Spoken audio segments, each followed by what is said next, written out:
இப்போது புதிய அறிமுகம் ஆச்சி ஹோட்டல் சாம்பார் 50 கிராம் ரூபாய் 20 மட்டுமே. No compromise. உங்க சைடுலயும் எங்க சைடுலயும்.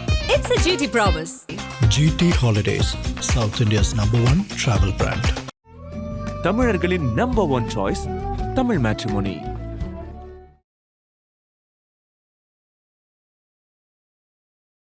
வாழும் காமராஜர் நம்மளுடைய முதலமைச்சர் ஸ்டாலின் அவர்கள் அப்படின்னு மணிசங்கர் ஐயர் பேசியிருக்கிறார். அவர் காங்கிரஸ் கட்சியில் இருப்பதாக சொல்லப்படக்கூடிய ஒரு நபர். அவர் இத்தகைய கருத்தை பேசியிருக்கிறார். உங்களுக்கு ஆனா நான் நினைக்கிறேன், தனக்கு வேண்டியவர்களை காங்கிரஸ்ல அதிருப்தியாக இருக்கிறவர்களை எல்லாம் அழைத்து அவர்களுக்கு வேண்டிய காரியங்களை செய்து இது போல சொல்ல வைப்பது என்பது ஸ்டாலின் ஆட்சியினுடைய ஒரு போக்கு.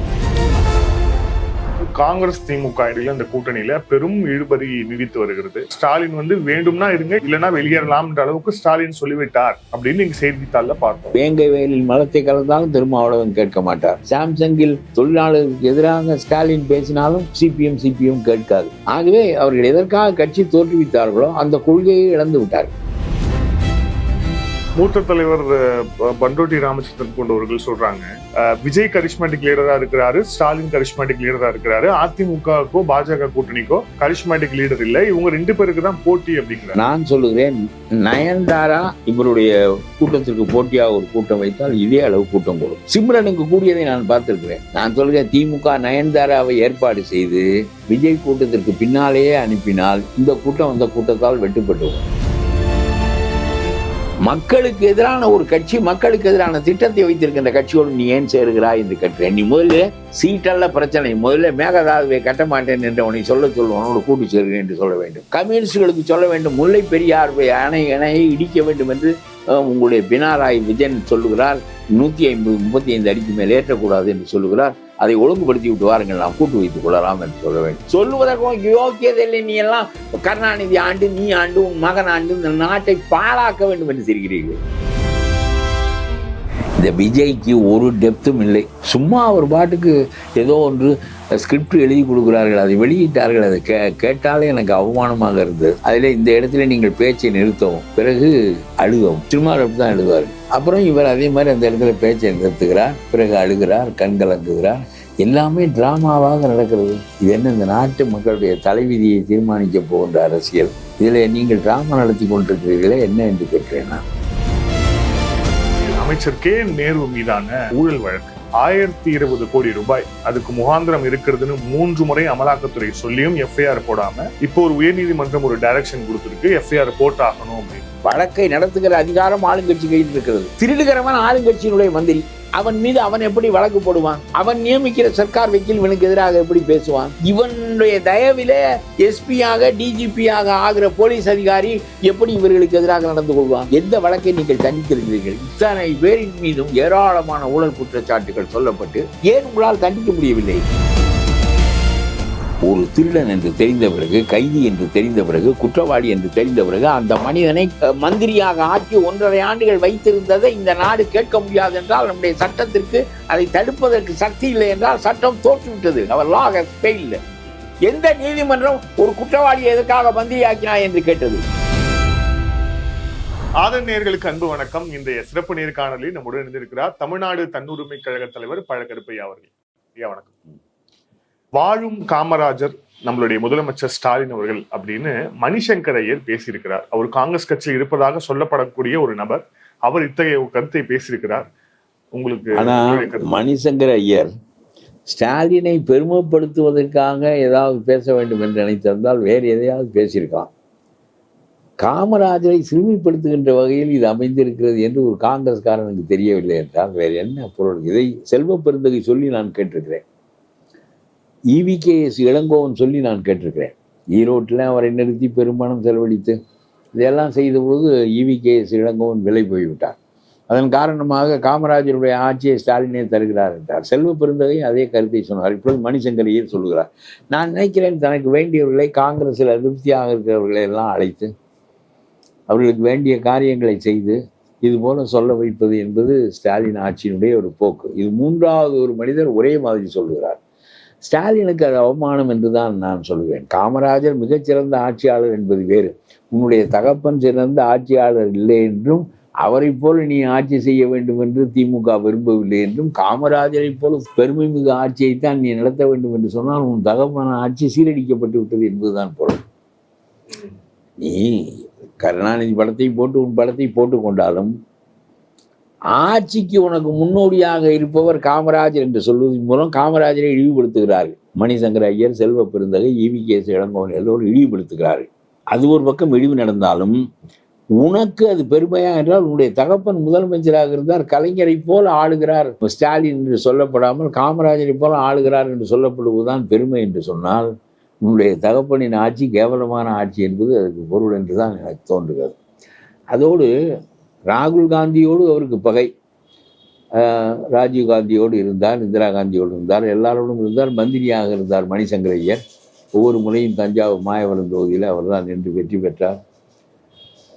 அதற்கு பிறகு ராகுலிடம் இவர் எதையாவது விரும்பி இருக்கலாம், அது நடக்காமல் போயிருக்கலாம்.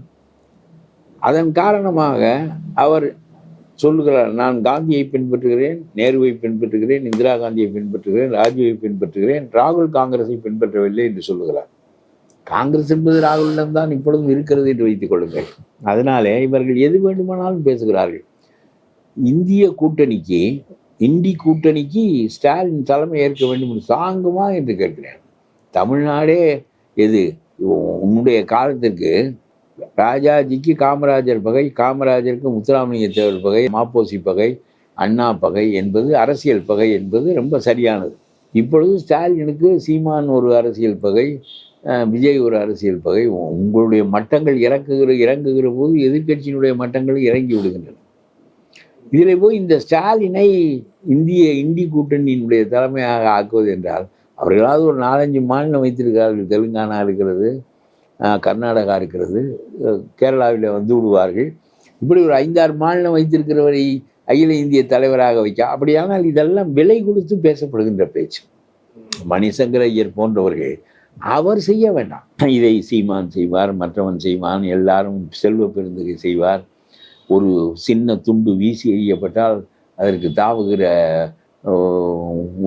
உயிரினங்களைப் போல இவர்கள் நடந்து கொள்வார்கள். மணிசங்கர ஐயர் மந்திரியாக இருந்தவர், பெரிய நிலையில் இருந்தவர். அவர் போய் இப்படி பேசுவது என்பது ரொம்ப கேவலமானது. அதுவும் ஸ்டாலின் அரசை போய் மணிசங்கர ஐயர் போற்றுகிறார் என்று சொன்னார். அந்த அவருடைய சமூகமே முதல்ல அவரை ரசிக்க மாட்டார். என்ன கிறுக்கு பிடித்து விட்டதா ஐயருக்கு என்று கேட்பார்கள். அவர்கள் முதல் பகையாக நினைப்பதே திராவிட இயக்கத்தை தான்.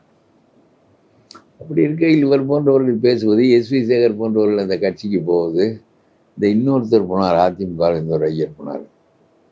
இதையெல்லாம் அவர்கள் ரொம்ப அருவருப்போடு பார்க்கிறார்கள். எம்பியாவெல்லாம் இருந்தார் மைத்ரே.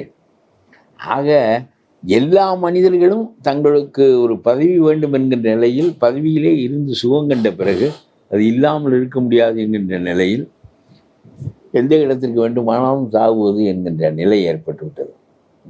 ரொம்ப கேவலமான அரசியல். கூட்டணி தொடர்பா நிறைய விஷயங்கள் நடந்துகிட்டு இருக்கு. குறிப்பா காங்கிரஸ் திமுக இடையில அந்த கூட்டணியில பெரும் இழுபறி நீடித்து வருகிறது. அந்த பிரச்சனை இன்னும் முடிகிற மாதிரி தெரியல. காங்கிரஸ் கேட்கக்கூடிய இடங்கள்னு வெளியே கசிவது அப்படிங்கிறது 30-35 எம்பிக்களும், நாடாளுமன்ற உறுப்பினர், மாநிலங்களவை உறுப்பினர் பதவி, அப்புறம் மேயர் பதவி அப்படிங்கிற அளவுக்கு ஒரு பெரிய லிஸ்ட் வருது. ஆனா இதற்கு திமுக தலைமை ஒத்துக்கொள்ளவில்லை. ரொம்ப எக்ஸ்ட்ரீமா இன்னைக்கு செய்தித்தாள்ல வந்தது என்ன அப்படின்னா, ஸ்டாலின் வேண்டும்னா இருங்க, இல்லைன்னா வெளியேறலாம்ன்ற அளவுக்கு ஸ்டாலின் சொல்லிவிட்டார் அப்படின்னு நீங்க செய்தித்தாள்ல பார்த்தோம். ஒருவேளை இந்த கூட்டணி உடைமையானால் எப்படி இருக்கும்னு நினைக்கிறீங்க? இந்த கூட்டணி உடையை நோக்கி செல்லும் நினைக்கிறீங்களா? இல்லை, ஆனால் ஒட்டி கொண்டு விடுவார்கள் என்று தான் நான் நினைக்கின்றேன். 25 இடங்களுக்கு மேல் கொடுப்பதற்கு அவர் தயாராக இல்லை. மேயர் பதவி, ஒரு ராஜ்யசபா கொடுப்பார்கள். ஏனென்றால் அப்படி ஏதாவது ஒன்றில் அசைந்து கொடுக்க வேண்டுமா? அதிகாரத்தில் பங்கு என்பது கிடையாது, ஆட்சியில் பங்கு என்பது கிடையாது. ஆனால் இவர்கள் போய் மன்மோகன் சிங் ஆட்சியில் பங்கு வைத்தார்கள், ராகுல் காந்தி எல்லா ஆட்சியிலும், காங்கிரஸ் ஆட்சியிலும் பங்கு வைத்தார்கள். இவர்கள் கொடுக்க மாட்டார்கள், அது வேறு. ரெண்டாவது, இவர்களுக்கு என்ன புரியவில்லை என்றால், 170 இடம் 160 இடங்களிலே அதிமுகவும் திமுகவும் இருக்கின்ற போது அவர்கள் 130 இடங்களை அவர்கள் வெல்லுகின்ற காலம் வந்தால் 130 இடங்கள் எளிதாக வந்து விடுகிறார்கள். எடப்பாடி தோற்றால் அதனால 70 இடங்களாக போய்விட்டாரே தவிர, வெற்றி பெற்றால் 130 இடங்களுக்கு அவர் வந்து விடுவார். அதே மாதிரி திமுகவையும் வெற்றி பெற வைத்து விடுவார்கள். அப்படியான உனக்கு ஏன் நான் பங்கு தர வேண்டும்? தந்தாலும் அப்புறம் வேண்டாம் என்றால் உன்னை ஒரு பொருட்டாக நினைக்க மாட்டார்கள், விளையாட்டு மந்திரியாக போடுவார்கள். பிறகு உன்னை மந்திரி சபை கூட்டத்திற்கே கூப்பிடுவானா என்று சொல்ல முடியாது. அந்த மாதிரி உனக்கு கட்சியை வளர்த்து எனக்கு இத்தனை சதவீத வாக்கு இருக்கிறது என்கின்ற நெருக்கடியை நீ ஏற்படுத்தாத வரையிலும் சும்மா போய் அவரிடம் மண்டிக்கிட்டு எனக்கு ஆட்சியில் பங்குதா, இல்லாவிட்டால் உனக்கு கெடுதல் செய்வதற்கு எனக்கு ஒரு வாய்ப்பு வந்திருக்கிறது, விஜயை காரணமாக ஆக்கி உனக்கு கெடுதல் செய்வேன், நீ ஆட்சிக்கு வருவதை நான் கெடுப்பேன். இப்பொழுது சசிகலா எடப்பாடியை தோற்கடிப்பது முக்கியமான கொள்கையாகிவிட்டால் பிறகு பழைய பகையெல்லாம் மறந்து போயிடும். அப்புறம் எம்ஜிஆர், ஜெயலலிதா என்கின்ற கோட்பாடுகள் எல்லாம் மறந்து போயிடும். அது மாதிரி இப்பொழுது இதுவரையிலும் உன்னை தாண்டி எங்களால் போக முடியாது. இப்பொழுது உன்னை தாண்டி எங்களுக்கு போவதற்கு ஒரு ஆள் கிடைத்திருக்கிறார்.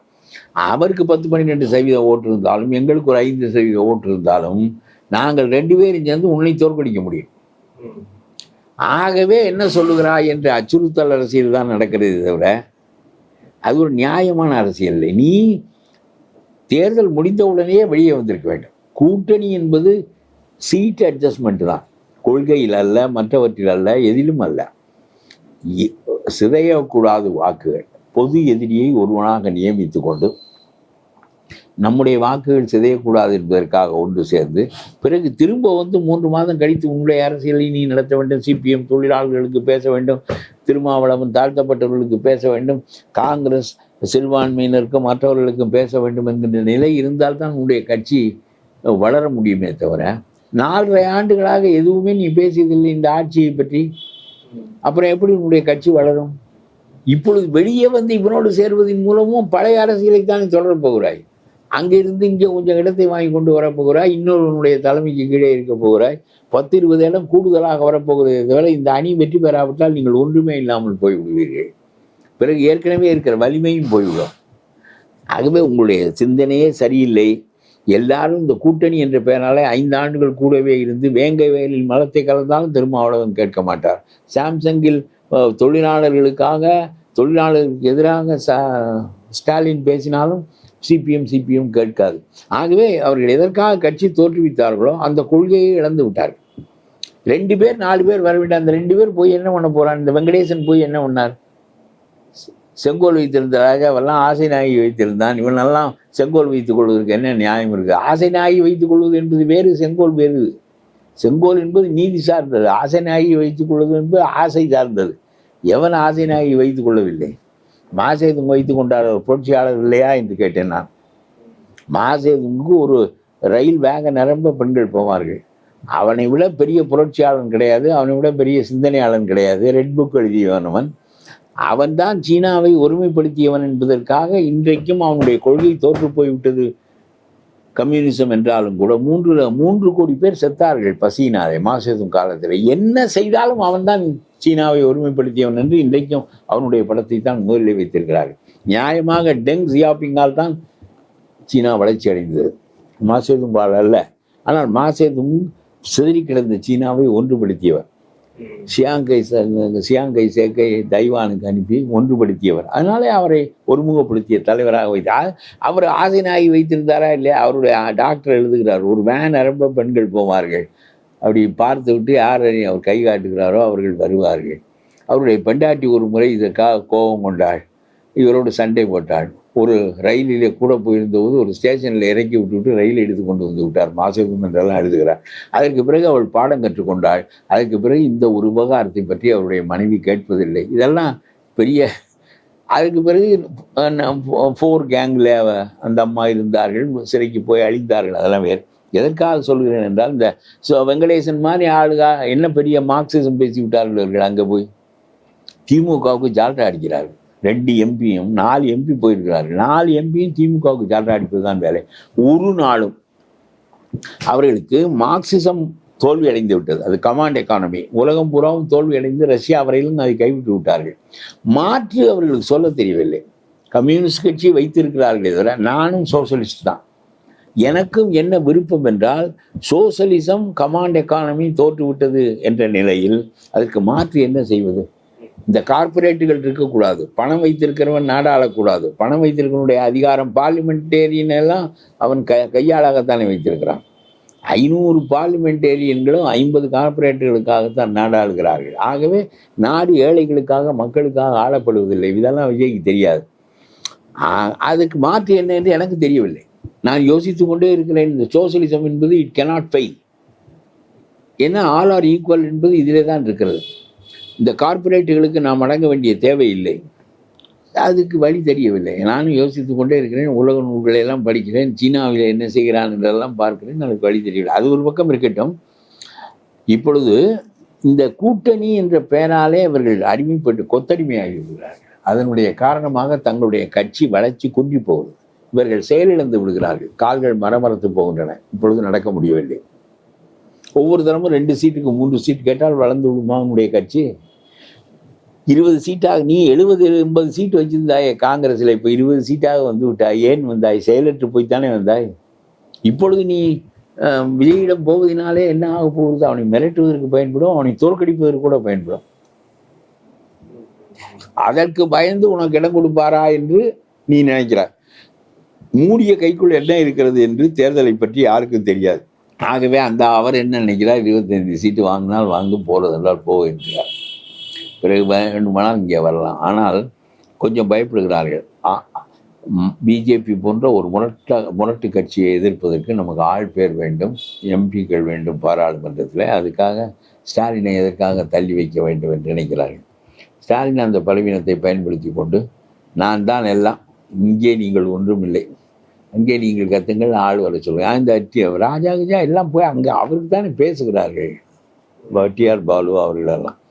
அதனால் பெரும்பாலும் உடையாது. உடைந்தால் பானாசம்பரம் தெளிவாக சொல்லிவிட்டார். நான் ஜனநாயக காங்கிரஸ் வைக்கிறேன், உங்களோட கூட்டணியாக இருக்கிறேன், காங்கிரஸை 2ஆக ஆக்குவோம், 30 நாள் காங்கிரஸ் போல் என்னுடைய காங்கிரஸ் செயல்படும், 10-15 இடங்கள் எங்களுக்கு தாருங்கள், எம்எல்ஏ ஆக இருக்கிறவன் திமுகவோடு சேர்ந்தால் தான் மறுபடியும் எம்எல்ஏ ஆக முடியும் என்று காங்கிரஸில் எம்எல்ஏ ஆக இருந்தவனாலும் நம்ம பக்கம் வந்து விடுவான். ஆகவே பெர்சனாலிட்டி ஓரியன்டான காங்கிரஸில் நல்ல ஆட்கள் நிற்பதற்கு கிடைப்பார்கள். நாம் ஒரு 15 இடங்களிலே வெல்லலாம். மூப்பனார் சிதம்பரமும் ஒன்றில். மூப்பனார் இன்னும் கொஞ்சம் ரொம்ப, சிதம்பரம் ஒரு ஆணவமான ஆள், அறிவு ஆணவம் என்று சொல்லுகிறார்கள். அவர் ஆங்கிலம் பேசுவதெல்லாம் அறிவு என்று நான் நினைப்பதில்லை, அது வேறு. அதனால ஆனாலும் செய்ய முடியும். காங்கிரஸ் பணம் கொடுக்கும், அவர்கள் நிற்பதற்கு, செலவு செய்வதற்கு, எல்லாவற்றுக்கும் பணம் கொடுக்கும். அது காங்கிரஸ் உடைந்து விட்டால் விஜய்க்கும் பயன் கிடைக்காமல் போய்விடும், ஸ்டாலினுக்கும் கிடைக்காமல் போய்விடும். ஆனால் முழு பலத்தோடு இவரை எதிர்ப்பதற்குரிய வலிமை விஜய் குரூப்புக்கு வராது. ஒன்றும் விஜயால் ஒன்றும் செய்ய முடியாது. ஒரு 10-12% ஓட்டு வாங்குவார். ஆனால் இன்னும் ஒரு மாதத்திற்கு அவர் அப்படியே பேசிக்கொண்டு இருப்பார். என்னுடைய விசில் சத்தம் தான் நாடு பூராவும் கேட்கிறது, நான் தான் தமிழ்நாடு, தமிழ்நாடு தான் நான், அப்படியே பேசிக்கொண்டே இருக்கிறார். ஆனா இப்போ மூத்த தலைவர் பண்டோட்டி ராமச்சந்திரன் கொண்டவர்கள் சொல்றாங்க, களத்தில் திமுகவுக்கும் தாவேகாவுக்கும் தான் போட்டி, அதிமுக களத்திலேயே இல்லை. ஏன்னா அதிமுகவுக்கு ஒரு கரிஷ்மேட்டிக் லீடர் இல்லை. விஜய் கரிஷ்மேட்டிக் லீடரா இருக்கிறாரு, ஸ்டாலின் கரிஷ்மேட்டிக் லீடரா இருக்கிறாரு. அதிமுகவுக்கோ பாஜக கூட்டணிக்கோ கரிஷ்மேட்டிக் லீடர் இல்லை. இவங்க 2 பேருக்கு தான் போட்டி அப்படிங்கிறாரு. இல்லை, வெறும் கரிஷ்மேட்டிக் லீடர் என்பதனால கூட்டத்தை ஈர்க்கக்கூடிய வல்லமை நான் சொல்லுகிறேன். நயன்தாரா இவருடைய கூட்டத்திற்கு போட்டியாக ஒரு கூட்டம் வைத்தால் இதே அளவு கூட்டம் கூடும். சிம்ரனுக்கு கூடியதை நான் பார்த்திருக்கிறேன். 2 விரலை காட்டி கொண்டு அம்மாவுக்கு ஓட்டு போடுங்க என்று சொல்வதற்கு சிம்ரனை தமிழ்நாடு பூரா அவங்க அனுப்பினார். அவ்வளவு பெரும் கூட்டம் கூடியது. சிம்ரன்லாம் அவ்வளவு பெரிய செல்வாக்குள்ள நடிகை இல்லை. நான் சொல்கிறேன், திமுக நயன்தாராவை ஏற்பாடு செய்து விஜய் கூட்டத்திற்கு பின்னாலேயே அனுப்பினால் இந்த கூட்டம் அந்த கூட்டத்தால் வெட்டுப்பட்டு வரும். டெப்த் இல்லை உனக்கு. நம்ம எம்ஜிஆர் கட்சி ஆரம்பித்த போது அரசியலோடு சேர்ந்து வளர்ந்தவர். அவர் தான் திமுகவை வளர்த்தவர் அண்ணாவுக்கு அடுத்தபடியாக. திராவிடம் என்ற ஒரு சொல்லை கொங்கம்பட்டியில் இருக்கிற கிராமத்துக்காரனுக்கு பழக்கப்படுத்தியவர் எம்ஜிஆர் தான். தன்னுடைய படங்களின் மூலம் அஞ்சாமை திராவிடர் உடமையடா என்று சொல்லி நாமெல்லாம் திராவிடர்கள் என்ற எண்ணத்தை தமிழ்நாடு முழுவதும் ஏற்படுத்தியவர் எம்ஜிஆர். தன்னுடைய படங்களின் வாயிலாக 15 ஆண்டுகளாக கட்சி தான் வளர்த்தார். உனக்கு நேற்று வரையிலும் உனக்கு சொந்த சம்பாத்தியம், உன்னுடைய படம் வெளியாவதை பற்றிய கவலைகள், அதுக்கு அம்மாவிடமும் நிற்பாய், மேலையும் நிற்பாய், கீழையும் நிற்பாய் என்ற ஒரு கொள்கையும் இல்லாமல் இருந்துவிட்டு இன்றைக்கு திடீரென்று இப்பொழுது பிஜேபியை உன்னால் விமர்சனம் செய்ய முடியவில்லை. உன்னால் சொல்லிக் கொள்ளுகிறாயே தவிர கொள்கை பகை என்று சொல்லிக் கொள்ளுகிறாயே தவிர உனக்கு இந்த மைனாரிட்டி ஓட்டு வருவதற்கு பிஜேபியோடு உறவில்லாமல் இருப்பதுதான் வசதியாக இருக்கும் என்கின்ற அடிப்படை மட்டும்தான் உனக்கு. ஏனென்றால் உன்னுடைய சமூகமும் போட வேண்டும், முஸ்லீம்களும் போட வேண்டும் என்பதற்கு பிஜேபி பகை இன்றியமையாது. அவ்வளவுதானே தவிர வேறு எந்த விதத்தாலும் உன்னால் பிஜேபியை விமர்சிக்க முடியாது.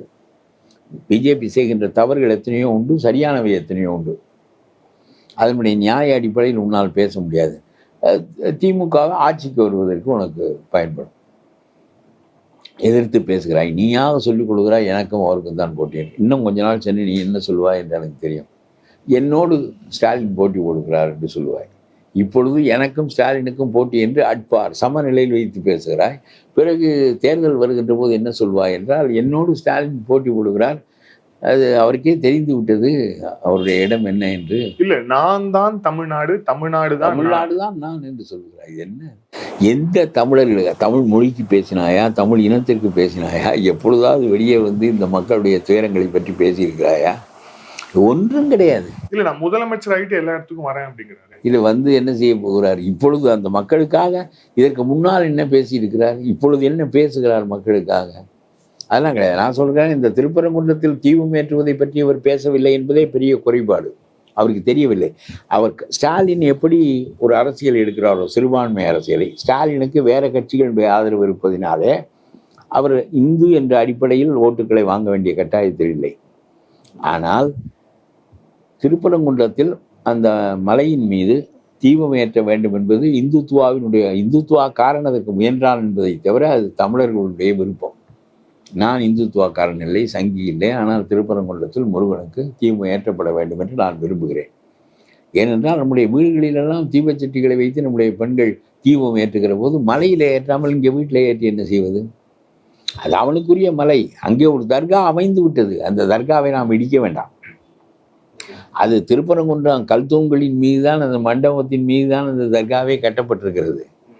ஆகவே இதெல்லாம் பார்க்கின்ற போது இந்த மக்கள் அதை சகித்து கொள்ளுகின்ற தன்மை உடையவர்களாக இருப்பது பெருமைக்குரியது.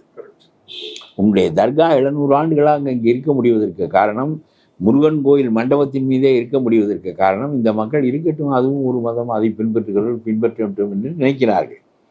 அப்படி இருக்கிற போது அவன் ஒன்றும் இதற்கு தடை சொல்லவில்லை. நீ ஊரடங்கு சட்டம் போட்டாய் ஸ்டாலின். ஏனென்றால் ராஜாவை விட ராஜாவை மீதி ராஜ விசுவாசி என்பது போல முஸ்லீம்களுக்கு பார்த்தியா, உனக்கு தெரியவில்லை, நான் தான் ஊரடங்கு சட்டம் போட்டேன். யாருக்காக போட்டேன்? உனக்காகத்தான் போட்டேன், தர்காவுக்காகத்தான் போட்டேன் என்று சொல்லி கலெக்டர்களையும் டிஜிபியையும் கேவலப்படுத்தி கோர்ட்டில் மன்னிப்பு கேட்க வைத்து, இந்த ஸ்டாலினுக்காக தான் மன்னிப்பு கேட்க வேண்டிய நிலைமை அவர்களுக்கு ஏற்பட்டது. தெருவில் நாய் கூட நடக்கவில்லை, ஊரடங்கு சட்டம் எதற்கு போடுகிறாய்? சரி, இது முருகனுக்குரிய மலையில் தீபம் ஏற்ற வேண்டுமா ஏற்ற வேண்டாமா என்பதை பற்றி உன்னால் பேச முடியவில்லை. பெருவாரியான மக்களுடைய உரிமை, உன்னுடைய உரிமை பற்றி வேளாங்கண்ணிக்கு ஒரு இடையூறு வந்தால் நாங்கள் பேசுகிறோம், நாகூர் ஆண்டவருக்கு ஒரு இடையூறு வந்தால் நாங்கள் பேசுகிறோம். உனக்கு எதிராக சட்டங்கள் செய்யப்படுகின்ற போது சிறுபான்மை மக்கள் தங்களுடைய உரிமையை பெற வேண்டும் என்று நாங்கள் பேசுகிறோம். எப்பொழுதாவது திருப்பரங்குன்றத்தில் தீபம் ஏற்ற வேண்டும் என்று ஒரு முஸ்லீம் லீக் கட்சி பேசுகிறதா? ஒரு முஸ்லீம் லீக் தலைவர் சொல்ல வேண்டாம். அதனால என்ன, நாங்கள் மண்டபம் பாட்டுக்கு அது இருக்கட்டும், எங்களுடைய தர்கா பாட்டுக்கு இருக்கட்டும், நீங்கள் பாட்டுக்கு தீபத்தை ஏற்றிக்கொள்ளுங்கள் என்று ஒரு முஸ்லீம் லீக் கட்சி தலைவனால் பேச முடியவில்லை என்று சொன்னால் அவ்வளவுதான் அவர்களுடைய யோசனை. நான் அவருடைய முத்தலாக் முறைக்கு ஒரு சட்டம் செய்யப்பட்ட போது முஸ்லீம்களுடைய குடும்பம் அழிந்து விடும் என்று நான் வெகு காலம் பேசினேன். நீ 3 ஆண்டு சிறையில் வைத்து விடுவாய், அவனும் அழிந்து விடுவான், அவனுடைய மனைவியும் அழிந்து விடுவாள், குடும்பமும் அழிந்து விடும், தொழிலும் அழிந்து விடும். அந்த ஆகவே இது அவர்கள் விவகாரம். முத்தலாக்கை எப்படி சொல்லுவது என்பதை அவர்கள் நபிகளின் மார்க்கத்தில் அவர்கள் தீர்த்து கொள்ளட்டும். இதற்குள்ளேயே அரசாங்கம் நுழைய வேண்டும் என்று நான் கேட்டிருக்கிறேன். ட்ரம்போடு இவர் செய்து கொண்ட ஒப்பந்தம் சிறந்தது என்று கருதுகிறவன் நான். ஆனால் முத்தலாக்குக்குள் இவர் நுழைவது சரியில்லை என்று கருதுகிறேன். இது மாதிரி ஒவ்வொன்றையும் நியாய அடிப்படையில் பேசுவதற்கு ஸ்டாலின் பேச மாட்டார். முஸ்லீம் ஓட்டு வாங்க வேண்டும் என்பதற்காக இவரும் பேச மாட்டார். முஸ்லீம் ஓட்டு வாங்க வேண்டும் என்பதற்காக. அப்படியானால் 88% பேர் உனக்கு எதற்கு ஓட்டு போட வேண்டும் என்று நான் கேட்கிறேன். இல்ல, அதுல அவர் சொல்லும்போது என்ன சொல்றாரு அப்படின்னா, எரிகிற நெருப்பில் எண்ணெய் ஊற்றக்கூடாது. ஒரு சில விஷயங்களுக்கு அரசியல்வாதிகள் எந்த கருத்தும் சொல்லாமல் இருப்பதுதான் சிறந்தது அப்படிங்கிறாரு விஜய். இதெல்லாம் ஒரு பேச்சா? அப்புறம் உனக்கு ஒரு தீ எரிகிற போது நாங்கள் எண்ணெய் ஊற்றாமல் பேசாமல் இருந்து விட்டால் நசுங்கி போய்விடுவீர்களே. Minorities will be suppressed. இங்கே உள்ள majority people they speak for minorities. அதுதான் நம்ம நாட்டினுடைய சிறப்பு. நான் why should I speak for the minorities? I don't belong to them. அப்புறம் எதுக்கு பேசுகிறோம்? அது மாதிரி பேச வேண்டுமா இல்லையா? நீ பெருவாரியான மக்கள், முருகனுக்குரியது அந்த மலை, இது 2000 ஆண்டு முருகனுடைய மலை. ஆகவே அங்கே தீபம் ஏற்றப்படவில்லை என்றால், ஏற்றினால் என்ன தப்பு என்று நீ சொன்னால் நாடு திரும்பி பார்த்துருக்கோம். அதை ஒரு முஸ்லீம் லீக் கட்சியாலும் சொல்ல முடியவில்லை, அதை விஜயாலும் சொல்ல முடியவில்லை. நீ நான் கிறிஸ்துவனாகவே இருப்பேன் என்கிறாய், அவர்கள் முஸ்லீமாகவே இருப்போம் என்கிறார்கள். உங்களுக்கு முத்தலாக் சட்டம் வருகிற போது நாங்கள் பேசுகிறோம். யூனிஃபார்ம் சிவில் சட்டம் கொண்டு வர வேண்டும் என்று சொல்லப்படுகின்ற போது அவரவர் பண்பாட்டுப்படி அவரவர் கல்ச்சரல் குரூப் ஒவ்வொருவரும் அவர்கள் விருப்பப்படி இருந்து விட்டு போகிறார்கள். இதற்குள் போய் நுழைந்து விவகாரத்தை ஏற்படுத்த வேண்டாம். நமக்கு முக்கியம் எல்லா வயிறுகளுக்கும் சோறு போய் சேர வேண்டும் என்பது தானே தவிர அதற்குள் நுழைய வேண்டாம் என்று பேசுவதற்கு நாங்கள் இருக்கிறோம். எப்பொழுதாவது திருப்பரங்குன்றத்தில் தீபம் ஏற்ற வேண்டும் என்று ஒரு முஸ்லீம் லீக் தலைவர் பேசுகிறாரா? உங்களுடைய நாகூர் ஆண்டவர் கோயிலுக்கு முஸ்லீம் அல்லாதவர்கள் தான் வருகிறார்கள். அதனாலே 800 ஆண்டுகளாக அது போற்றப்படுகிறது. நீ வர வேண்டாம். அவருடைய மலையில் அவர் எழுதி கொண்டிருக்கிறது என்ன தப்பு என்று ஒரு முஸ்லீம் லீக் தலைவர் பேசவில்லை, ஒரு விஜய் பேசவில்லை. எரியிற நெருப்பில் எண்ணெய் ஊற்றக்கூடாது என்றால் அது எரிய வேண்டும். அந்த தீபம் அதுக்கு எண்ணெய் ஊற்ற வேண்டும், அப்பொழுதுதான் அந்த தீபம் எரியும். சும்மா தீபத்திற்கு எண்ணெய் ஊற்றாவிட்டால் தீபம் எரியாது. நீ ஏன் எண்ணெய் ஊற்றவில்லை என்று நான் சொல்கிறேன். அந்த தீபம் எரிவதற்கு நீ எண்ணெய் ஊற்றாதது தப்பு என்று சொல்கிறேன். எதற்காக அந்த 88% மக்கள் உனக்கு வாக்களிக்க வேண்டும் என்று கேட்கிறேன். அவர்களுடைய உரிமைகள் பாதிக்கப்படுகின்ற போது நீ அதில் பங்கு கொள்ள மாட்டாய் என்றால் உனக்கு ஏன் வாக்களிக்க வேண்டும் என்று நான் கேட்கின்றேன். நீ ஆட்சியில் இருந்தால் இதே போலத்தான் நடந்து கொள்வாய். ஸ்டாலின் நடந்து கொள்வதை போலதான் நீ நடந்து கொள்வாய். நீ எப்படி மாற்ற ஆட்சியாக இருப்பாய்? ஆகவே இதெல்லாம் சும்மா வெட்டி பேச்சு. இவர் ஒரு சும்மா பேசிக்கொண்டே ஊயா என்று 3 நிமிடத்திற்கு ஒரு முறை ஊழையிடுகிறார்கள், விசில் சத்தம் கொடுக்கிறார்கள், சத்தம் போடுகிறார்கள். பெண்களும் ஆண்களும் அதே கூட்டம் சுழற்சியாக ஒவ்வொரு இடத்திற்கும் கொண்டு வரப்படுகிறது. வருகிறார்கள். அவர்கள் காசு கொடுத்து ஆள் பிடிக்க வேண்டிய கட்டாயம் இல்லை. தானாக ஒரு கவர்ச்சியின் காரணமாக கூடுகின்ற கூட்டம். அந்த கூட்டம் எல்லா இடங்களுக்கும் கொண்டு போகப்படுகிறது. அவ்வளவுதான். இவர் ஒன்றும் பேசுவதில்லை. சும்மா எங்கிட்ட நடக்குமா, நான் என்னுடைய விசில் தான் நாட்டை ஆள, இதையே பேசுகிறாரே தவிர என்ன பேச வேண்டும்? எடப்பாடி பேசுகிறார். நான் சொல்லுகிறேன், காந்தியின் பேரால் இருந்த திட்டத்தை விவசாயிகளுக்கு கிராமப்புறங்களுக்கு வேலை வாய்ப்பு கொடுப்பதற்காக 100 நாள் வேலை வாய்ப்பு திட்டத்தை மன்மோகன் சிங் ஆட்சியில் காங்கிரஸில் கொண்டு வந்தார்கள். அந்த திட்டம் உலகத்திலேயே பெரிய கிரேட்டஸ்ட் எம்ப்ளாயர் சென்ட்ரல் கவர்மெண்ட் தான். அவ்வளவு பேருக்கு வேலை கொடுத்தது இந்தியா பூராவுக்கும் 100 நாள். இதற்கு ஏராளமான கோடி செலவு. ஒரு நாளைக்கு 300 ரூபாய் சம்பளம் அவர்களுக்கு கிடைத்தது. ஆனால் அவன் ஒரு வேலையும் செய்வதில்லை. இந்த மாநில அரசுகள் பூராவும் எல்லா இடங்களிலும், எல்லா மாநிலங்களிலும் மாநில அரசு அதிகார வர்க்கம் இவர்கள் பணத்தை மட்டும் போட்டுவிட்டு வாங்கி கொண்டு விடுவார்கள். இவனுக்கு பாதி அவனுக்கு பாதி. ஒரு குழியும் தோண்டுவதில்லை, ஒரு குழியையும் மூடுவதில்லை, ஒரு சாலையும் போடுவதில்லை, ஒரு ஏரியையும் மராமத்து செய்வதில்லை.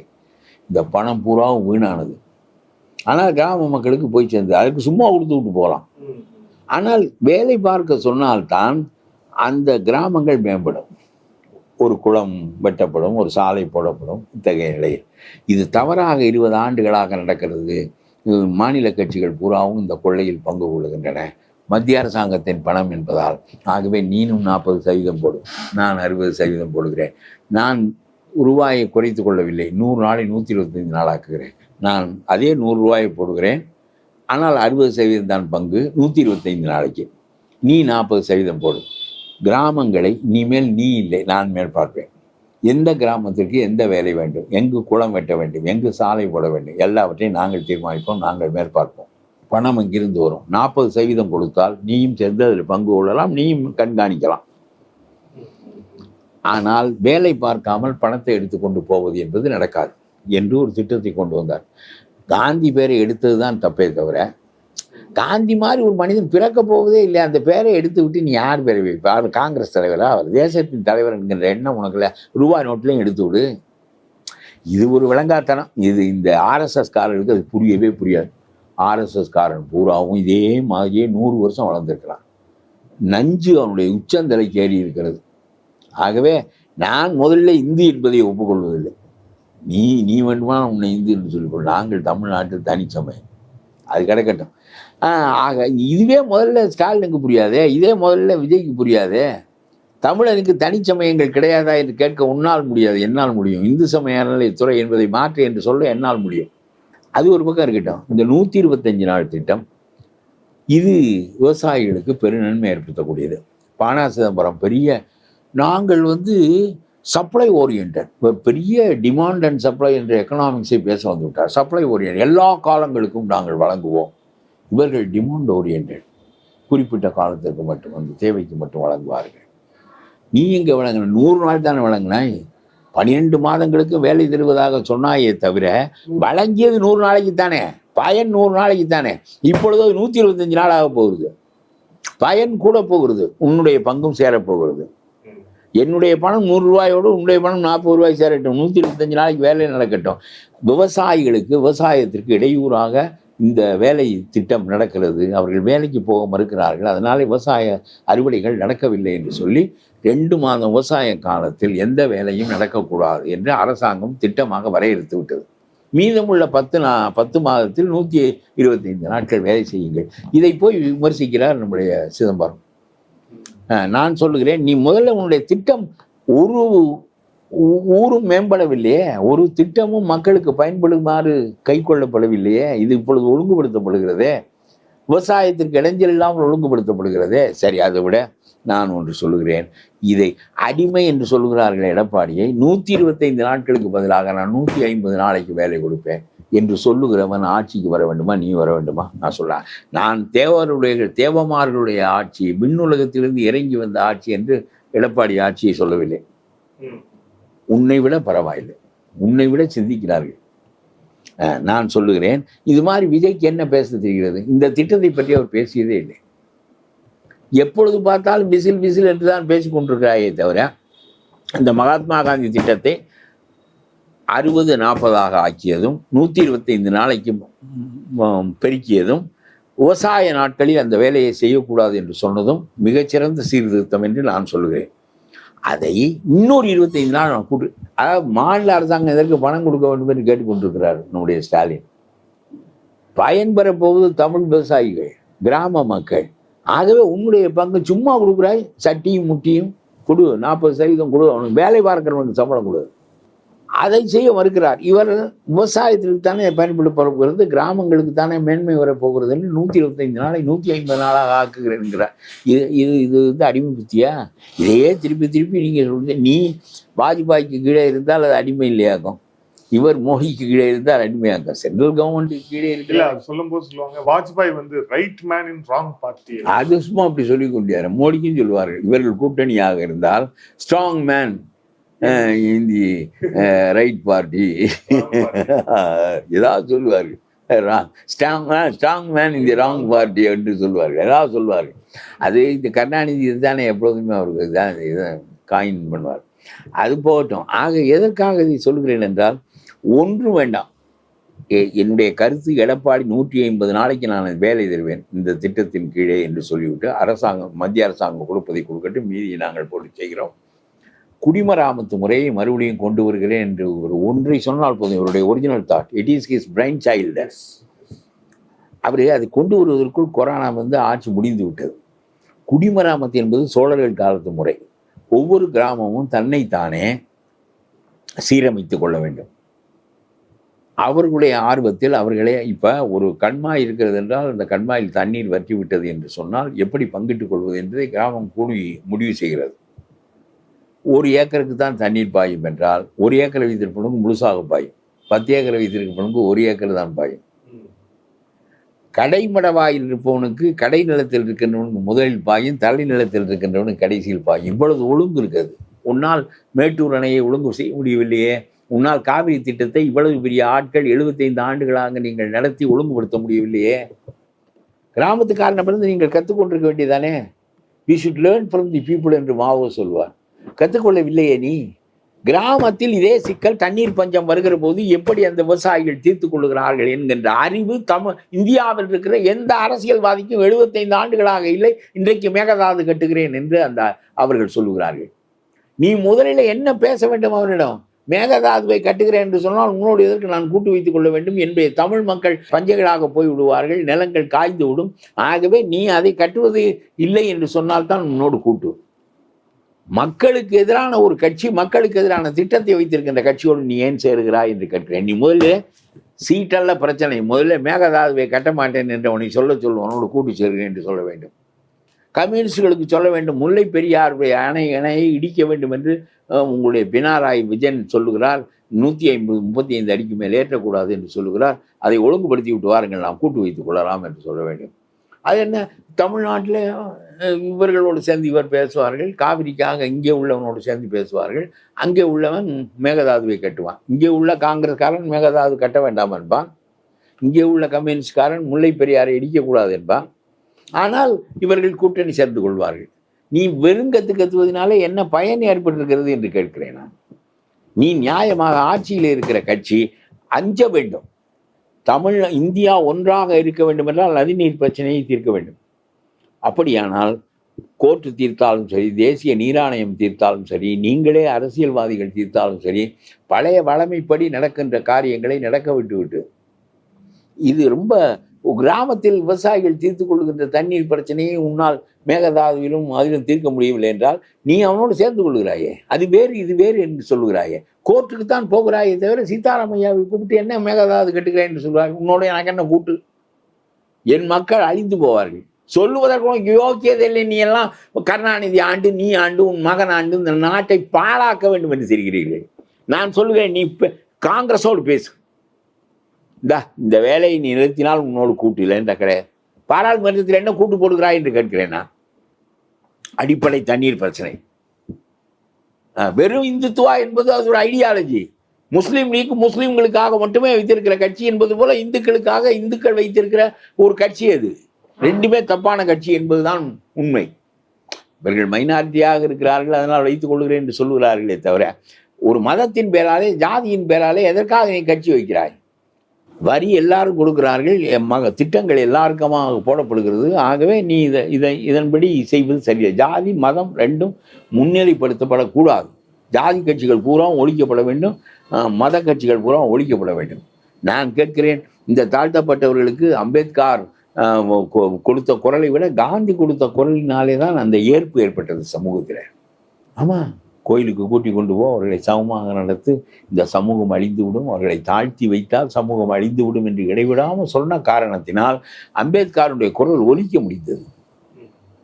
காந்தி விலக்கி விட்டார். அதனால காந்தி தானே அம்பேத்கர் பேரை மந்திரி சபையில் சேர்க்க சொன்னார். நேரு அனுப்பிய மந்திரி சபை பட்டியலில் அம்பேத்கர் பேர் இல்லை. அம்பேத்கர் காங்கிரஸுக்கு எதிரி. காந்தி அம்பேத்கர் பேரை சேர்த்தார். ஏனென்றால் அந்த மக்களுக்கு குரல் கொடுப்பதற்கு வலிய மனிதனர்களும் மந்திரி சபையில் இருக்கட்டும் என்று சொல்லி சேர்த்தார். ஆகவே எதற்காக நான் சொல்கிறேன் என்றால், இதெல்லாம் எது செய்ய வேண்டுமோ அதை இந்த கட்சிகள் செய்வதற்கு தயாராக இல்லை. ரொம்ப எளிதாக உன்னோடு நான் சேரவே மாட்டேன், எவனும் சேரக்கூடாது. தமிழ்நாட்டின் முல்லை பெரியாருக்கோ அல்லது மேகதாதுவோ நம் தலையை திணிக்கப்படுகின்ற போது நமக்கு நீர் பற்றாக்குறை ஏற்பட்டு நம்முடைய நாடு அழியும் என்கின்ற நிலையில் எந்த கட்சி அவனோடு சேர்ந்தாலும் அவன் துரோகி என்று சொல்லப்பட வேண்டும். ஒன்றும் கிடையாது, நீ எதுவும் கிடையாது. இந்த ஈழத்தை தோற்கடித்தவனே நீதான். ஈழத்தின் மீது படையெடுப்பதற்கு உன்னுடைய ஆட்சி தான் காரணமாக இருந்தது. எல்லாம் செய்துவிட்டு எல்லாம் காலப்போக்கில் மறந்து போகிறது. எல்லாம் அப்புறம் பிறகு நீங்கள் ரொம்ப சிறந்த மனிதர்களாகி விடுகிறீர்கள். இந்த விஜய் மாதிரி ஆட்கள் பண்ருட்டி சொல்லுகிறார் பாருங்கள், இவருக்கு பெரிய கேரிஷ்மா இருக்கிறது என்று. எம்ஜிஆருக்கு இருந்தது. எம்ஜிஆர் அரசியலோடு வளர்ந்தவர், அந்த கட்சியை வளர்த்தவர். பிறகு கருணாநிதியை தூக்கி எறிந்து விட்டு 14 ஆண்டுகள் கருணாநிதியை அரசியலையே சிந்திக்க முடியாமல் செய்தார். இடைத்தேர்தலுக்கு வந்தார், திண்டுக்கல்லில் நின்றார். திமுக 3வது இடத்துக்கு போய்விட்டது, காமராஜரே 2வது இடத்துக்கு போய்விட்டார். எம்ஜிஆருடைய வழி திறந்து விடப்பட்டது. நீ எந்த இடைத்தேர்தலில் நிற்கவில்லை, உன்னுடைய சக்தி என்ன என்று காட்டவில்லையே. இந்த திண்டிவனத்தில் நின்று உன்னுடைய பெரிய பலத்தை, கவர்ச்சியை காட்டி, விக்கிரவாண்டி, உயிரோடு இதிலெல்லாம் நின்று உன்னுடைய பலத்தை காட்டியிருந்தால் தானாக உன்னை கூட்டிச் செல்வதற்கு வருவார்கள். இவ்வளவு காலமாக நான் அல்வா தருகிறேன், அவனெல்லாம் கையை மூடிக்கொண்டிருக்கிறான், ஒன்றும் தருவதில்லை, கடலை தோலை கூட தருவதில்லை, நான் அல்வா தருகிறேன் என்று கூப்பிட்டும் ஒருவனும் வரவில்லையே. நீ கரையேறுவாயா என்று தெரியாத போது உன்னோடு சேர்ந்து என்ன செய்வது என்று தானே ஒருவனும் யோசிக்கிறான். ஆகவே இந்த விஜய்க்கு ஒரு டெப்த்தும் இல்லை. திருப்பரங்குன்றம் பிரச்சனையிலிருந்து எல்லாவற்றுக்கும் சொல்கிறேன். சும்மா ஒரு பாட்டுக்கு ஏதோ ஒன்று ஸ்கிரிப்ட் எழுதி கொடுக்குறார்கள், அதை வெளியிட்டார்கள், அதை கேட்டாலே எனக்கு அவமானமாக இருந்தது. அதில் இந்த இடத்துல நீங்கள் பேச்சை நிறுத்தவும் பிறகு அழுகவும் என்று சினிமாவுக்கு எழுதி சினிமாவில் அப்படி தான் எழுதுவார். அப்புறம் இவர் அதே மாதிரி அந்த இடத்துல பேச்சை நிறுத்துகிறார், பிறகு அழுகிறார், கண்கலங்குகிறார். எல்லாமே டிராமாவாக நடக்கிறது. இது என்ன இந்த நாட்டு மக்களுடைய தலைவிதியை தீர்மானிக்க போகின்ற அரசியல்? இதில் நீங்கள் டிராமா நடத்தி கொண்டிருக்கிறீர்களே என்ன என்று கேட்கிறேன் நான். இப்படி எவனோ ஒருத்தன் சினிமாவில் உங்களை ஒவ்வொரு மேடையும் நடிகனாக ஆக்குகிறார்கள். அது வெற்றி பெறும் என்று நினைக்கிறார்கள். நாட்டு மக்களுடைய தலைவிதியை மாற்றி அமைப்பது வேறு, நாட்டு மக்களுக்கு கேளிக்கை அளிப்பது வேறு. நீ ஆடு, பாடு, கண்ணீர் விடு, கோவப்படு, சண்டை போடு, 100 பேரை வீழ்த்து, இவையெல்லாம் கேளிக்கை. இது சரியாக இருந்தால் அவர்கள் காசு கொடுக்குறார்கள், நீ வெற்றி பெறுகிறாய், இல்லாவிட்டால் வீட்டுக்கு போகிறாய். இது நாடாளுகின்ற ஒரு பிரச்சனை. ஒரு மோசமான ஆட்சியை அகற்ற வேண்டும் என்று நினைக்கின்ற போது ஒன்றுமே தெரியாமல் நீ எப்படி அதை அகற்றுவாய்? எனக்கும் அவனுக்கு தான் போட்டி என்று சொல்லி இதுக்கும் பண்ருட்டி ஆமச்சந்திரன் மாதிரி 4 பேர் பேசுவதற்கு தயாராக இருக்கிறார்கள். நாடகம் நடிகரை போல மேடையில் ஏறி நின்று கொண்டு கண்ணீர் விடுவது, பேச்சை நிறுத்துவது, திடீரென்று ஆவேசப்படுவது, புரோ என்று சொல்வது, தீய சக்தி தூய சக்தி என்று சினிமா வசனம் போல பேசுவது, இதெல்லாம் என்ன அரசியல் என்று எனக்கு புரியவில்லை. இன்னொரு முக்கியமான விஷயம் என்னன்னா, அமைச்சர் KN நேரு மீதான ஊழல் வழக்கு 1020 கோடி ரூபாய் அதுக்கு முகாந்திரம் இருக்கிறதுன்னு 3 முறை அமலாக்கத்துறை சொல்லியும் FIR போடாம இப்போ ஒரு உயர்நீதிமன்றம் ஒரு டைரக்ஷன் கொடுத்துருக்கு, FIR போட்டாகணும் அப்படின்ட்டு. இப்போ இது எப்படி ஆகும்னு நினைக்கிறீங்க? ஏன்னா FIR போட்டு அமலாக்கத்துறை உள்ளுவதற்கான அமலாக்கத்துறையையும் CBIயும் எங்கள் மீது ஏவி நாங்கள் அதற்கு அஞ்ச மாட்டோம் என்று இவர் சொல்லுகிறார். உயர்நீதிமன்றம் ஏவுகிறது. உன்னுடைய யோக்கியதை இது அமலாக்கத்துறை அங்கிருந்து மோடி ஏவியதில்லை, உயர்நீதிமன்றம் ஏவுகிறது. குற்றங்களுக்கான அடிப்படை இருக்கிறது. எதற்காக நீ குற்ற வழக்கு பதிவு செய்ய மறுக்கிறாய்? ஆகவே பதிவு செய்ய என்று சொல்கிறார். இதற்கு பதில் சொல்லணும். மோடி அமலாக்கத்துறையை ஏவுகிறார் என்று சொல்லி இப்போ உயர்நீதிமன்றம் ஏவுகிறது. இல்ல, ஆர்எஸ் பாரதி சொல்றார், KN நேரு நிறைய வழக்குகளை பார்த்தவர், இதெல்லாம் ஒரு வழக்கே இல்லை. நம்முடைய நீதி அமைப்பு படுமோசம், எவனையும் தண்டிக்கக்கூடிய ஆற்றல் நம்முடைய நீதி அமைப்புக்கு இல்லை. அதனாலே தான் 50 ஆண்டுகளாக நம்மால் ஊழலை ஒழிக்க முடியவில்லை. 2002 துறைமுகம் மீது வழக்கு வரும். திமுக ஆட்சி வந்த பிறகு வழக்கு தள்ளுபடியாகும். பிறகு ஆனந்த வெங்கடேசா அவர் நல்ல நீதியரசர். அவர் காலத்தில் இது தோண்டி எடுக்கப்பட்டு மீண்டும் போடும். இன்னொரு 30 ஆண்டுகள் நடக்கும். ஆனந்த வெங்கடேஷ் இருக்க மாட்டார், துரைமுருகன் இருக்க மாட்டார். இந்த சொத்துக்கள் குவிந்து அந்த குடும்பம் வைத்திருக்கும். தவறான ஆட்சி முறையினால் நாடு சீர்கேடடையும். இதுதானே நம்முடைய ஆட்சி முறையில் 50 ஆண்டுகளாக ஊழலை பற்றியே ஏன் நாம் பேசிக் கொண்டிருக்கிறோம் என்றால், இந்த ஊழலை ஒழிக்கின்ற ஆற்றல் நம்முடைய சட்டத்திற்கு இல்லை. இந்த நீதிமன்றம், அந்த நீதிமன்றம், அந்த நீதிமன்றம், அந்த நீதிமன்றம் இப்படியே போய்கொண்டே இருந்து ஒரு இதில் 1,70,000 கோடி ஊழல் ஆவண ராஜாக்கு என்றால் ஒரு நீதிமன்றம் விடுவிக்கும், ஒரு நீதிமன்றம் தண்டிக்கும், பிறகு வழக்குகள் நடக்கும், 30 ஆண்டுகளுக்கு நடக்கும். எவன் தண்டிக்கப்படுவான்? ஒரு சசிகலா, சவுட்டாலா, எனக்கு தெரிய லல்லு பிரசாத் யாதவ், இந்த மாதிரி ஒரு 5-6 பேர் தான் தண்டிக்கப்பட்டிருக்கிறார்கள். இதில் இவ்வளவு நீண்ட ஊழல் பேரரசுகளில் 4-5 பேர் தான் தண்டிக்கப்பட்டிருக்கிறார்கள்.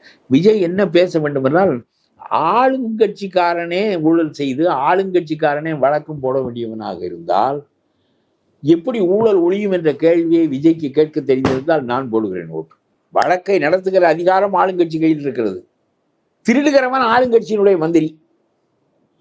அவன் மீது அவன் எப்படி வழக்கு போடுவான்? அவன் நியமிக்கிற சர்க்கார் வக்கீல் இவனுக்கு எதிராக எப்படி பேசுவான்? இவனுடைய தயவிலே எஸ்பியாக டிஜிபியாக ஆகிற போலீஸ் அதிகாரி எப்படி இவர்களுக்கு எதிராக நடந்து கொள்வான்? எந்த வழக்கை நீங்கள் தண்டித்திருக்கிறீர்கள்? இத்தனை பேரின் மீதும் ஏராளமான ஊழல் குற்றச்சாட்டுகள் சொல்லப்பட்டு ஏன் உங்களால் தண்டிக்க முடியவில்லை? இதை பேச தெரிகிறதா விஜய்க்கு? 10 அடி சாலையை திருடி விட்டான். 100 கிலோமீட்டர் தூரத்திற்கு 40 அடி சாலை போட வேண்டும், 30 அடி போட்டிருக்கிறான். 10 அடி சாலை 100 கிலோமீட்டருக்கு திருடி விட்டான். இதை கண்டறிந்து சொன்னது CBI இல்லை, இது புலனாய்வுத்துறை, விஜிலன்ஸ். வழக்கு போடு என்றால் வழக்கு பதிய மறுக்கிறார் நம்முடைய ஸ்டாலின். வழக்கு இன்றைக்கு வரையிலும் பதியப்படவில்லை. அது மாதிரி KN நேரு செய்த ஊழலை பதி என்று சொன்னால் DGP பதிய மறுக்கிறார்.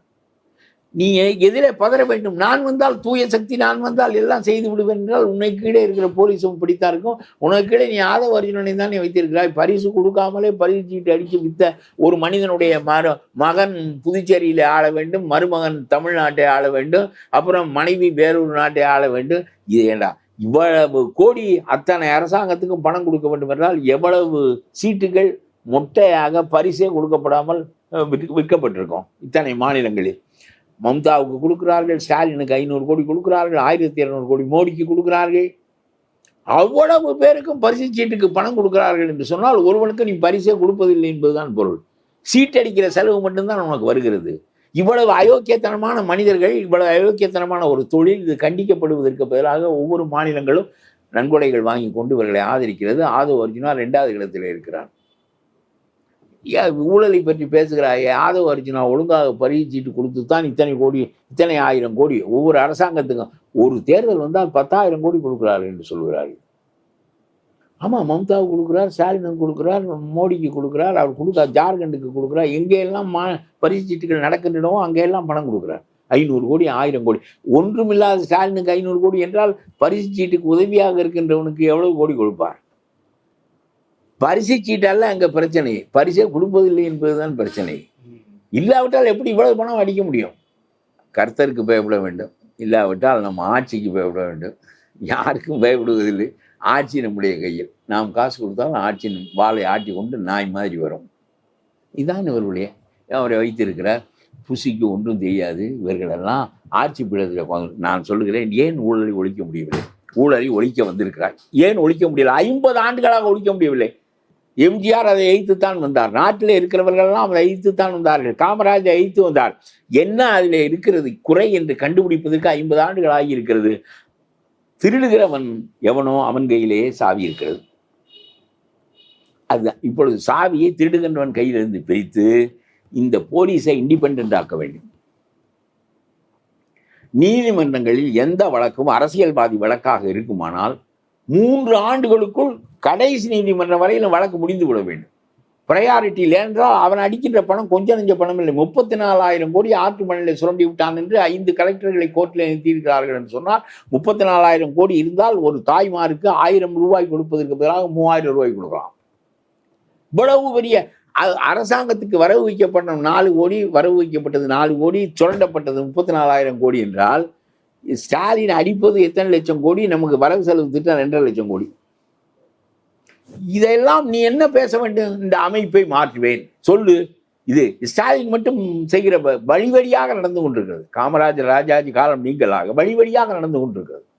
ஆகவே நீ சொல்லு, இந்த சட்டத்தை நான் மாற்றி அமைப்பேன், குற்றவியல் சட்டத்தை மாற்றுவேன், மேலே மத்திய அரசாங்கத்தோடு போராடுவேன், அவர்களோடு பேசி யார் தவறு செய்தாலும், என் கட்சி ஆதவ அர்ஜுனா தவறு செய்தாலும் உள்ளே போவார் என்பதற்கேற்ப சட்டங்களை மாற்றுவோம். அரசாங்க வக்கீலை நியமிக்கின்ற வேலையை அரசு கையில் இருக்கிறவர்களும் கட்சிக்காரனை தான் நியமிப்பார். அவர் எப்படி நேருவுக்கு எதிராக, பாலாஜிக்கு எதிராக பேசுவார்? இந்த குறைகள் முழுவதும் தீர்க்கப்பட வேண்டும். ஸோ நேருவுக்கு என்ன நடக்கும்னு நினைக்கிறீங்க? நேரு சுப்ரீம் கோர்ட்டுக்கு போக போகிறார் என்று சொல்கிறார்கள். சுப்ரீம் கோர்ட்டில் இவர்கள் கேவியேட் போடுவார்கள். பிறகு இது கொஞ்சம் காலம் ஓடும், அப்புறம் தேர்தல் வந்துவிடும். அதற்குள் இவர் மீது வழக்கு போட்டு நடத்தி, ஏற்கனவே தண்டிக்கப்பட்ட பொன்முடியே இன்னும் சிறைக்கு அனுப்ப முடியவில்லை இவர்களால். இந்த இந்த நீதி அமைப்பினுடைய பிழை இது. இல்லைன்னா இன்னொரு பக்கம் இந்தியாவுக்கு கிடைத்திருக்கிற ரொம்ப முக்கியமான ஒரு அஸ்திரம் இது நேரு. என்ன அஸ்திரம்? அதெல்லாம் இல்லை. அதாவது இவன் கால் கழுவாதவன், இவன் கேவலமானவங்கிறது உலகத்துக்கே தெரியும். இந்த என்னைக்கு ஒரு மந்திரி கிரிமினலாக உள்ளே போனாரோ, அந்த மந்திரியை மந்திரியாக ஆக்கினாரோ, கவர்னரை கூப்பிட்டு பதவி பிரமாணம் செய்ய என்றால், சிறையிலே ஒரு கைதிக்கு நான் எப்படி பதவி பிரமாணம் செய்வேன்? கவர்னர் மாளிகையில் நடக்க வேண்டிய பதவி பிரமாணத்தை சிறைக்கு கூப்பிட்டு செய்ய சொல்லுகிறாயே, நான் வர முடியாது என்று சொன்னபோது, தட் இஸ் மை ப்ரையாரிட்டி, எனக்கு அந்த உரிமை இருக்கிறது என்று சொல்லி அவரை மந்திரியாக ஆக்குகிறார். ஒரு திருடன் என்று தெரிந்த பிறகு, கைதி என்று தெரிந்த பிறகு, குற்றவாளி என்று தெரிந்த பிறகு அந்த மனிதனை மந்திரியாக ஆக்கி 1.5 ஆண்டுகள் வைத்திருந்ததை இந்த நாடு கேட்க முடியாது என்றால், நம்முடைய சட்டத்திற்கு அதை தடுப்பதற்கு சக்தி இல்லை என்றால் சட்டம் தோற்றுவிட்டது. அவர் லா ஹஸ் ஃபெயில்ட். எந்த நீதிமன்றம் ஒரு குற்றவாளியை எதற்காக மந்திரி ஆக்கினாய் என்று கேட்டது? நான் உனக்கு ஜாமீன் தர வேண்டும் என்றால் நீ மந்திரி பதவியில் இருக்கக்கூடாது என்று சொல்வதெல்லாம் காம்ப்ரமைஸ். ஒரு கோர்ட்டு பேசுகின்ற பேச்சா இது? எங்கே தப்பு நடக்கிறதோ அந்த நீதி அமைப்பே மாற்று, நீதிமன்ற முறையே புதிதாக ஆக்கு. நாம் உண்டாக்கியவை தான் நீதிமன்றங்கள் எல்லாம். பாராளுமன்றம் கிரியேஷன் ஆஃப் தி பார்லிமெண்ட் தானே ஜுடிஷியரி. அதை இண்டிபெண்டாக வைத்திருக்கிறோம். ஏனென்றால் இவன் தவறு செய்தான் என்பதற்காக. அது மாதிரி உன்னுடைய போலீஸ் இண்டிபெண்டாக இல்லை, உன்னுடைய சர்க்கார் வக்கீல் இண்டிபெண்டாக இல்லை. நீ சிறையிலே இருக்கிற கைதியை மந்திரியாக்குவதற்கான உரிமை உனக்கு இருக்கிறது. உனக்கு வெட்கம் என்பது இல்லை. எந்த அரசாங்கத்திற்கும் இவ்வளவு கேவலமான மனப்பான்மை ஸ்டாலினுக்கு இருப்பது போல இருந்ததில்லை. ஒரு குற்றவாளியை நான், ஒரு கிரிமினலை நான் மந்திரியாக ஆக்குவேன், அதற்கான அதிகாரம் என்னிடம் இருக்கிறது, இதை பற்றி கேட்காதே, நான் உனக்கு கோடை காலத்திற்கு 2000 ரூபாய் தந்திருக்கிறேன், சாப்பிட்டு விட்டு சௌக்கியமாக. உடனே இவர், ஆகா நான் வந்ததினால் தானே உனக்கு தந்தார்கள், என் பேரிலே நீ சந்தோஷமாக அனுபவி, நீ அந்த ஆள்வதற்கு பதிலாக நீ வந்தால் இந்த நாடு என்ன ஆகும்? என்ன சொல்ல வேண்டும்? ஏண்டா கோடை காலத்திற்கு முன்னால் வந்தது இல்லையா? முந்திய கோடைகள் எல்லாம் கொடுக்கவில்லையே, இப்போ என்ன புதிதாக கோடை வருகிறது? தேர்தல் கோடையாது கேளு. 2வது கடனை வாங்கி இலவசம் கொடுத்து கொண்டிருக்கிறார்கள். 80,000 கோடி வட்டி கட்ட வேண்டும். எவனாலும் இந்த நாட்டை ஆள முடியாது. 20% கடனை திருப்பி கொடுக்க வேண்டும். அது கோடி 20,000 கோடி, 30,000 40,000 கோடி, 80,000 கோடி வட்டி மட்டும். நீ வாங்கி வைத்திருக்கிற 5 லட்சம் கோடி தனி ஆட்சியில் நாட்டை எப்படி? 2.5 லட்சம் கோடி தான் நிதிநிலை அறிக்கை. 2.5 லட்சம் கோடி வருமானம் உள்ள ஒரு அரசாங்கம் அதிலே பாதியை 40% வட்டியாக கட்டுமானால் நீ எப்படி நாடாழ்வாய்? கேட்பதற்கு இந்த நாட்டில் ஒருவனுக்கு யோக்கியதில்லை. 10 பேர் கூட்டணி சேர்ந்து கொள்ளுகிறாய். எனக்கு 2 இடம் கூட வேண்டும் என்று மட்டும் கேட்கிறாய். தவிர இந்த நாட்டை எப்படி நான் நடத்துவது என்று நீ கேட்கிறாயா? இந்த கூட்டணி கட்சிக்காரர்கள், நான் சொல்லுகிறேன், ஒரு நாள் இந்த ஸ்டாலினை நிறுத்தி வைத்து விசாரிக்கின்ற போது இந்த கூட்டணி கட்சிக்காரனை சேர்த்து வைத்து விசாரிக்க, நீ தான் துணை போனாய், ஒத்து ஊதினோம். அவரால் விட்டு ஊதினார், இவன் விடாமல் ஊதினான் ஒத்து ஊதுகிற நாணயத்தை. இது எது? இந்த வைகோ, இந்த திருமாவளவன், இந்த கம்யூனிஸ்ட் கட்சி ஒரு தப்பை, ஒரு கிரிமினலை எதற்காக மந்திரி ஆக்கினாய் என்று கேட்பதற்கு ஒருவனுக்கு யோக்கியது இல்லை என்றால் நீங்கள் என்ன அரசியல் நடத்துகிறீர்கள்? இந்த தப்பை அதிமுகவில் செய்யவில்லை. அதிமுகவில் சின்ன சின்ன தப்பெல்லாம் செய்திருக்கிறார்கள். அவர்கள் இதற்காக வெட்கப்படுவார்கள். ஒரு கிரிமினலை போய் மந்திரியாக்குவது, குற்றவாளியை சிறையிலேயே மந்திரியாக்குவது, அவனை எப்படி நடத்துவார் ஜெயிலர்? ஜெயிலர் போய் செல்லில் படுத்துக் கொள்வார், இவன் போய் ஜெயிலர் ஏசி ரூமில் படுத்துக் கொள்வான். ரொம்ப மோசம். இதையெல்லாம் பற்றி பேசுவதற்கு தெரியாமல், அரசியலை புரியாமல், வெறுமனே எனக்கும் அவருக்கு தான் போட்டி, நான் ஆட்சிக்கு வந்து விடுவேன், நான் எல்லாரையும் பார்த்து கொள்வேன். வெள்ளைக்காரன் செஞ்சு வச்சிருக்கிற ஒரே ஒரு நல்ல வேலை, விஜயெல்லாம் ஏன்னா ஆட்சிக்கு வரலாம் என்று நினைக்க முடிகிறது என்றால், ஒரு அதிகார வர்க்கத்தை வர்றவன் பூரா முட்டாள வருவான். டெமோக்ரஸி என்பது மீடியாக்கள் ரூல் தான். சாதாரணமான மனிதர்களின் ஆட்சி தான் அது. தரமான மனிதர்களின் ஆட்சியாக இருக்க முடியாது. ஏனென்றால் இவர்கள் ஓட்டு வாங்குகிற மக்களிடமிருந்து அவர்களோடு நெருங்கி நிற்கிறவர்கள் இவர்கள் தான். இவர்கள் தான் வருவார். ராஜாஜி மாதிரி வந்தவர்கள் விதிவிலக்கு. தேவர் எக்ஸம்ஷன்ஸ், ரொம்ப எக்ஸம்ஷன்ஸ். வல்லபாய் பட்டேல் ஆண்டது, நேரு ஆண்டது, ராஜாஜி ஆண்டது, காமராஜர் ஆண்டது, எல்லாம் எக்ஸப்ஷன்ஸ். அதனாலே இவர்களுக்கு ஆள தெரியாது. நிதிநிலை அறிக்கையை தங்கம் தென்னரசு தீர்மானிக்கிறார். அதெல்லாம் அந்த சண்முகம் ரொம்ப 10 வருஷமாக தீர்மானித்து கொண்டிருக்கிறார். எல்லாம் மீதி போன ஆண்டு உதயச்சந்திரன் நல்ல யோசனையான ஆளு. இவருக்கு கிடைப்பார்கள் அப்படி ஆளு. இப்போ உதயச்சந்திரன் தான் எல்லாம் என்று சொல்லுகிறார்கள். அதனால சொல்லிக் கொடுக்குறாரு, பிஜேபி எதிர்ப்பது தான் நமக்கு கொள்கை பூர்வம். அதனால கண்டுகொள்ளாதீர்கள். நேர பிஜேபி எதிர்ப்பு தான் அரசியலே திமுகவுக்கு. அது ஒரு பக்கம் இருக்கட்டும். இந்த அதிகார வர்க்கம் நிலையாக இருக்கிற காரணத்தினாலே அவர்கள் எல்லாவற்றையும் செய்து விடுவார்கள். நான் என்ன இவர்கள் ஆட்சியினர் தீர்மானிக்கிறார்கள் என்றால், இவர்களுடைய ஆட்சி ஏன் மோசமாக இருக்கிறது என்று சொல்லுகிறேன் என்றால், நீ 2000 ரூபாய் கோடைக்கு கொடுக்கிறாய். மேட்டூர் அணையில் 1/3 சேர் மண்டி விட்டது. 30-40 ஆண்டுகளாக சேர் வாரப்படவில்லை. ஆகவே நம்ம தூர்வாராவிட்டால் கொள்ளளவு குறையும். இப்பொழுதே குறைகிறது. தூர்வாரினால் இன்னும் ஒரு 30,000 ஏக்கருக்கு தண்ணீர் கூடுதலாக பாயும் என்று அதிகாரிகள் அவர்களாக நோட்டு வைத்த போது ஸ்டாலின் அதை தூக்கி எறிந்து விட்டார். 3000 கோடி தான் கேட்டார்கள் தூர்வாருவதற்கு மேட்டூர் அணையை. 1/3 சேர் எடுக்கப்பட்டுவிடும், கொள்ளளவு கூடும், விவசாயங்கள் பெருகும். இதை செய்வதற்கு உனக்கு யோக்கியதில்லை. 2000 நான் கொடுக்குறேன், கோடைக்கு கொடுக்குறேன், குளிர்காலத்துக்கு கொடுக்குறேன், உன் பொண்டாட்டியோட போர்வையை பொருத்தி கொள்வதற்கு கொடுக்குறேன். என்ன இதெல்லாம் ஆட்சி என்று கேட்க? கேவலமான ஆட்சி இது. முதல் they should be sent out. இதற்கெல்லாம் இவர் போதுமானவர் இல்லை. தேவதூதர்கள் வந்து ஆளப்போகிறார்கள் என்று நான் சொல்லவில்லை. ஏதோ அதற்குள்ள அதுவாகத்தான் நாம் செய்ய வேண்டும். என்ன செய்வது? எனக்கு எதற்காக 48,000 கோடி பஸ்ஸுக்கு நட்டம் வர வேண்டும், நீ எதற்காக இலவசம் கொடுக்க வேண்டும் என்று கேட்டால், டிரைவருக்கு 600 ரூபாய் சம்பளம் கொடுப்பாய், கண்டக்டருக்கு 500 ரூபாய் சம்பளம் கொடுப்பாய், அவர்களுக்கு வாழ்வதற்கு வயிற்றில் அடிப்பாய். ஆனால் உங்களுடைய பஸ் துறைக்கு 48,000 கோடி நட்டம் நீங்கள் எடுத்துக்கொள்வது போக எல்லாம் நீங்கள் அடிக்கின்ற கொள்ளை தான். பிறகு 4 பேருக்கு, பையன்களுக்கு நான் இலவச பஸ், பெண்களுக்கு இலவச பஸ், அவ்வளோதான். மின்சாரத்துறை நட்டம். எதனால் நட்டம்? உன்னால் இன்றைக்கும் தன்னிறைவு கொள்ள வைக்க முடியவில்லை மின்சாரத்தை. அடிப்படை கட்டுமானம், மூலதன செலவு நீ செய்தால் தானே நாடு வந்து அந்த நிலையை அடையும். நீ மூலதன செலவே கிடையாதே உனக்கு. நீ சட்டி கொடுப்பது முட்டி கொடுப்பது தவிர உனக்கு வேற எந்த வித ஆட்சியும் தெரியாதே. ஆகவே இந்த முறையே போக வேண்டும். இதெல்லாம் சொல்ல தெரிந்த எங்களை போல கொஞ்சம் பேர் 10 பேரை வைத்துக்கொண்டு இது யாருக்கும் கேட்பதில்லை. வேற என்ன செய்வது? நன்றி சார். பல்வேறு தேங்க்யூ.